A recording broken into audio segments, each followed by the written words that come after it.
মাননীয় উপদেষ্টা মহোদয়, মাননীয় প্রশাসক মহোদয়, আমি সম্বোধন ছোট করে ফেললাম, সময় আসলে খুবই কম।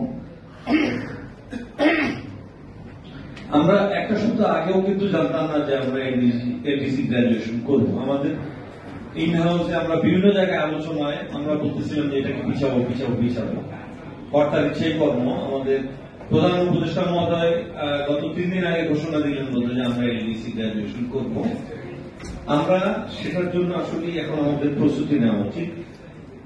এডিসি গ্রাজুয়েশনে আমার মনে হয় মেইনলি এফেক্ট করবে R&D খাতে। আমরা আশঙ্কা করতেছি হয়তো $8 বিলিয়ন এটাতে আমাদের এক্সপোর্ট কমে যাবে, কিন্তু আমাদের আরো অন্যান্য অনেক খাত আছে, আমাদেরকে ট্রাই করতে হবে, চেষ্টা করতে হবে। যেমন ছোটখাটো খাতের ভিতরে যেমন আপনার mill, scale, zinc, ash, iron oxide, এগুলি কিন্তু আমরা প্রায় বছরে $20 বিলিয়ন এক্সপোর্ট করি, আমরা জানি না। দেশে মাছের আঁশ কিন্তু রপ্তানি হয়, কিন্তু এর কোনো প্রসেসিং প্ল্যান্ট নেই, আমরা সেই দিকে নজর দিতে পারি।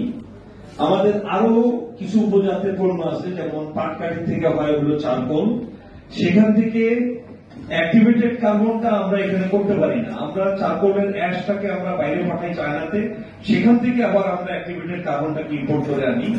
অন্যদিকে আমাদের এই যে ফটোকপিয়ার, কম্পিউটারের কালি এবং প্রিন্টিং এর কালি কিন্তু আমরা নিয়ে আসি। আমরা যদি এই চারকোলের অ্যাশটাকে আমরা এখানে প্রপার ইউজ করি, 10 থেকে 12,000 কোটি টাকা প্রতি বছর আমাদের সেভিং সম্ভব, কালি আমদানি বাবদ যেই টাকাটা আমাদের চলে যায়। গ্লোবাল হালাল ফ্যাশন মার্কেটটা কিন্তু অনেক বড়, প্রায় $300 বিলিয়ন। আমরা যদি আমাদের যে R&D সেক্টরটাকে যদি আমরা হালাল পোশাকের দিকে ডাইভার্ট করতে পারি, আমার মনে হয় আমরা কিছুটা রিকভার করতে পারব।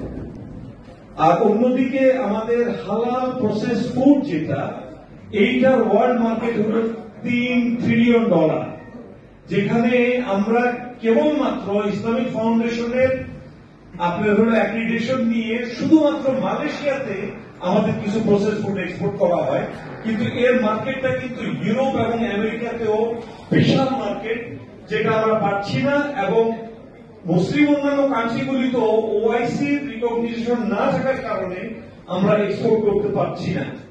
আমি মাননীয় উপদেষ্টা মহোদয়কে বলবো, এই দিকটা যদি আপনারা একটু নজর দেন, এই মার্কেটটা ধরতে পারলে হালাল ফুডের আমরা অনেক এক্সপোর্ট বাড়াতে পারবো।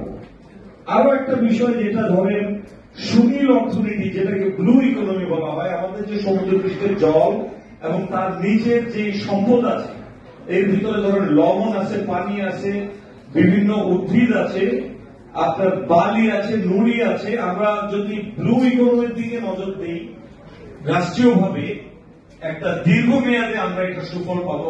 বালির ভিতরে কক্সবাজারের যে আমাদের সৈকতে যে বালি, তার ভিতরে ধরেন অনেক ধরনের খনিজ আছে, যেগুলি টাইটানিয়াম, ম্যাগনেটাইট, জিরকন, কার্বেট, যেগুলি অনেক মূল্যবান।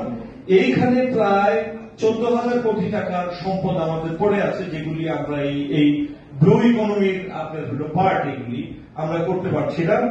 আমি আর কথা বাড়ালাম না, আমি শুধু বলবো, পবিত্র কোরআনের সূরা আল রাদ আয়াত 11-তে স্পষ্ট বলা হয়েছে, আল্লাহ কোন জাতির ভাগ্য ততক্ষণ পরিবর্তন করেন না যতক্ষণ না তারা নিজেরাই চেষ্টা করেন। Let us try and hope for the best. Thank you very much.